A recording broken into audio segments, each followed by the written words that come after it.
Andarei na presença de Deus.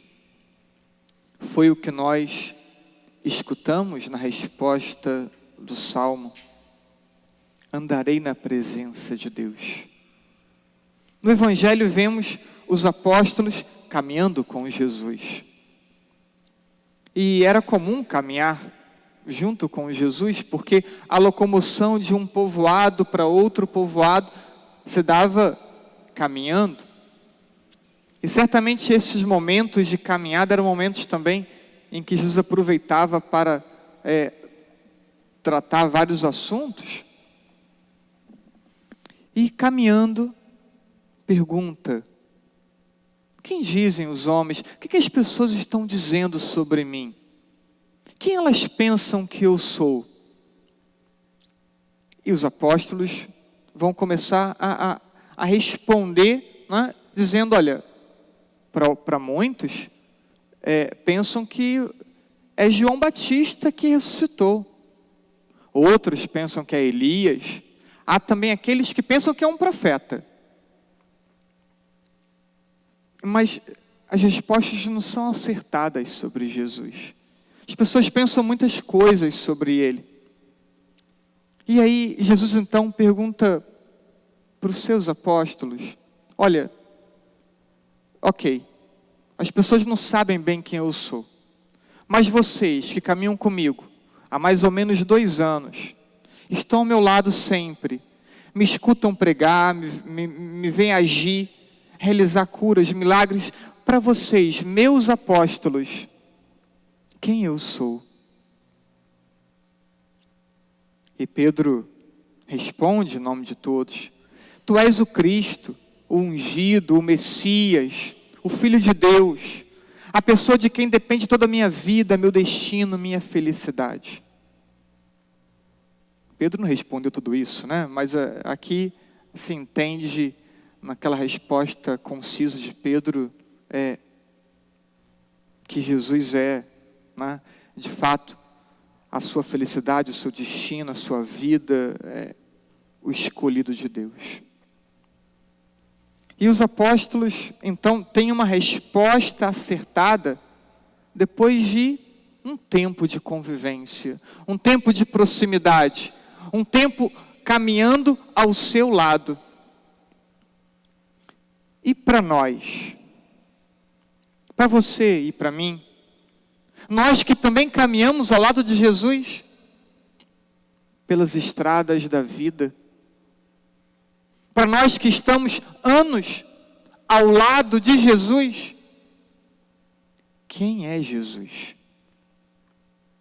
Não é uma pergunta para ser respondida com uma fórmula de um livro de catequese. É uma pergunta pessoal, que hoje Jesus dirige a você. Quem sou eu para você? Começava a missa falando, no ato penitencial, de nossa não valorização da palavra. Palavra que o próprio Cristo direciona a nós e nós não damos importância. Olha, quem é Jesus para você?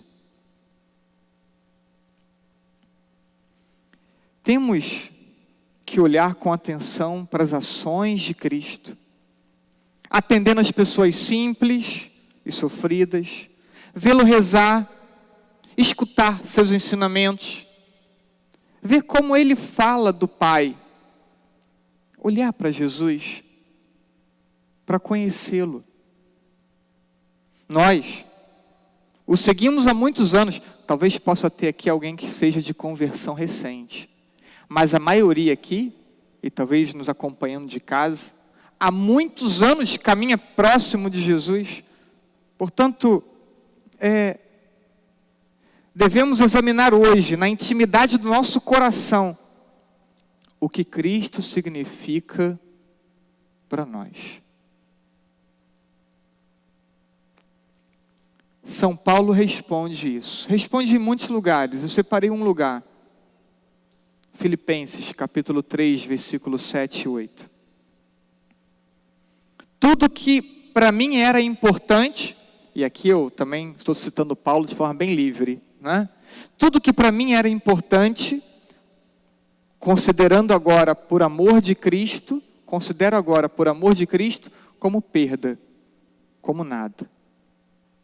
Renunciei a todas as coisas, a fim de ganhar Cristo, a fim de ter sua companhia, a fim de estar em sua presença.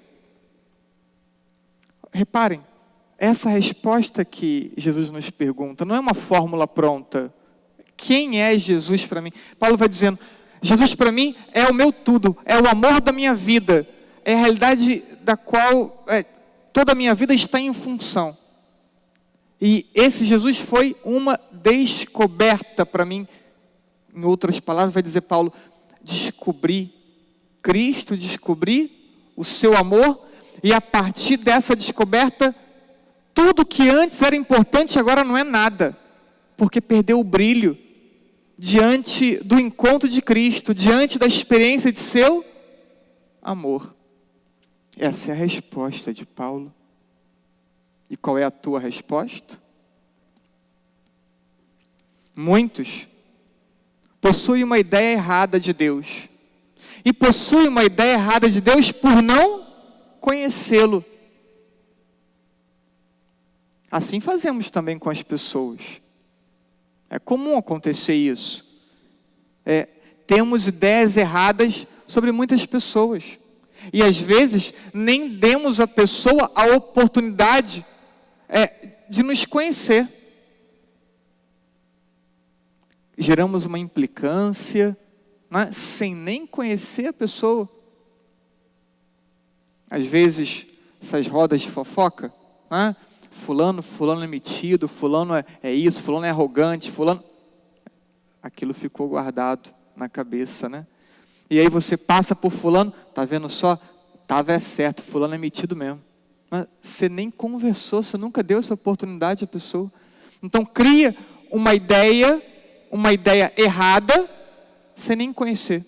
Ou por não conhecer. Assim fazemos com Deus. Temos uma ideia errada de Deus porque nós não conhecemos Deus. Porque nós não nos colocamos em condições de conhecê-lo. Porque não é prioridade para nós conhecer a Deus, nos colocar de modo familiar ao seu lado. Nós nos propomos até alguns preceitos da fé, mas não nos propomos ser amigos de Deus. E justamente, veja, estamos entre os seus discípulos, caminhamos ao seu lado, nos envolvemos em atividades da igreja, mas não conhecemos a Jesus. Como pode? Como pode anos de fé e Jesus continuar sendo desconhecido para nós? Por isso que a fé é tão frágil. Por isso que diante de algumas tentações ou de alguns obstáculos da vida, abandonamos a fé. Por quê? Porque nosso vínculo é frágil. Porque desconhecemos quem Ele é. A primeira preocupação do cristão deve ser viver a vida de Cristo. Unir-se a Ele como um ramo à videira. Sexta-feira comecei a primeira formação sobre vida espiritual. Essa proposta formativa que tenho feito. Inclusive, vamos começar a disponibilizar também em podcast, a partir de hoje, mais tarde, as formações, homilias. E ali falava disso. Né? 3 passos ou 3 momentos da vida espiritual configurar-se a Cristo, unir-se a Deus pelo amor e ter uma perfeita comunhão da nossa vontade com a vontade de Deus. Então, aqui, a primeira preocupação do cristão deveria ser viver a vida de Cristo, unir-se a Cristo. como a videira, como o ramo, a videira.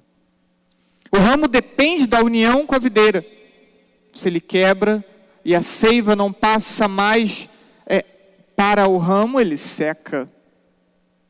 O que é a vida de uma pessoa distante de Deus? Uma vida seca, infecunda. E São Paulo diz, Filipenses 1, para mim, viver é Cristo. Para mim, viver é Cristo. Aí volta atrás, né? Quer dizer, ele encontra Cristo, encontra seu amor e nada mais tem sentido. Então agora a minha vida é Cristo. O Senhor interpela-nos todos os dias sobre a nossa fé e a nossa confiança nele, sobre o que ele representa em nossa vida. E ele é o amigo, é o irmão mais velho, que nos inspira, que nos acompanha, que nos levanta e nos restitui a alegria. Ele é tudo isso. Não podemos olhar para o lado, desviar o olhar dele. Não podemos ter medo de fixar nele o olhar e dizer sem reservas: que queres de mim, Senhor? Que esperas da minha vida? Esta vida, na presença de Jesus, precisa ser traduzida em ações concretas. Quero estar perto de Jesus? Então isso vai ser realizado com ações concretas, não é apenas um desejo, uma ideia vaga que nos aproxima de Cristo. Amizade com Ele, então, se expressa nas orações, nos sacrifícios, porque quer ser meu discípulo, renuncie. A vida de fé, ela vai trazer a necessidade de muito sacrifício. Não dá para querer estar perto de Jesus e ao mesmo tempo experimentar muitas realidades que o cotidiano nos proporciona. É preciso ter capacidade de renunciar para estar perto dele. Então, sacrifícios, atos de amor, obediência. Como estar perto de Deus sem disposição de obedecê-lo? E como obedecer a Deus se eu não sei abrir mão da minha própria vontade? Então, estar perto dele sem dúvida alguma, estar disposto a ações concretas. A amizade exige isso. Só quem aceita seguir pelo caminho de Cristo e viver em comunhão com Ele é que pode ter um verdadeiro conhecimento de Jesus, diz o Papa Bento. Ou seja, para que eu responda a pergunta: quem é Jesus para mim? Eu preciso caminhar ao seu lado. Eu preciso ser seu amigo. Para que eu seja capaz de dizer quem Ele é. Talvez a gente possa pegar algumas pessoas ilustres, famosas, e tentar aqui descrever como são essas pessoas. Mas nós não somos familiares a essas pessoas, portanto, não iremos conseguir de verdade dizer o que ela é. Vamos ter uma ideia externa da pessoa, mas dizer o que a pessoa é só com familiaridade, só com proximidade. E é isso que é preciso para poder dizer quem Jesus é. E é justamente por isso que muitos não sabem responder essa pergunta. É por isso que muitos, talvez que estejam aqui na missa ou nos acompanhando de casa, não consigam responder essa pergunta de Jesus: quem eu sou? Porque nos habituamos a uma vida de fé sem amizade com Deus, o que é impossível. E muitos cristãos não caminham ao seu lado porque não estão dispostos a sacrificar-se em nada. Quer toda a sua vontade sendo realizada. E isso impede estar ao lado de Jesus. Entendam que é justamente a amizade, a proximidade com Ele, a meta de nossa vida terrena. Aqui na terra, enquanto peregrinamos na terra, Ele é a nossa meta e ao mesmo tempo Ele é o nosso prêmio. O tesouro que precisa ser descoberto. Mateus capítulo 13, versículo 46. A pérola de grande valor, quando é encontrada, então se vende tudo para poder possuir aquela pérola de grande valor. Cristo deveria ser o nosso grande tesouro. Deveria ser essa pedra encontrada, descoberta, adquirida por nós. Pedra de tamanho valor que tudo aquilo que possuímos, como diz Paulo, perde o seu brilho, porque encontramos a Cristo, porque experimentamos o seu amor. Mas infelizmente, Cristo não é o tesouro na vida de tantas pessoas. E por isso Ele não é buscado. E por isso Ele não é conhecido. Quem é Jesus para você? Se Ele for o seu tesouro, tua alegria, tua esperança, valerá a pena qualquer sacrifício. Valerá a pena o empenho de toda uma vida. Celebro essa Eucaristia, colocando como intenção para Deus, que nós que estamos aqui, aqueles que estão em casa, os que estão participando, para que possamos encontrar Cristo. De verdade, caminhar ao seu lado, para que a presença dEle encha de sentido toda a nossa existência. Assim seja.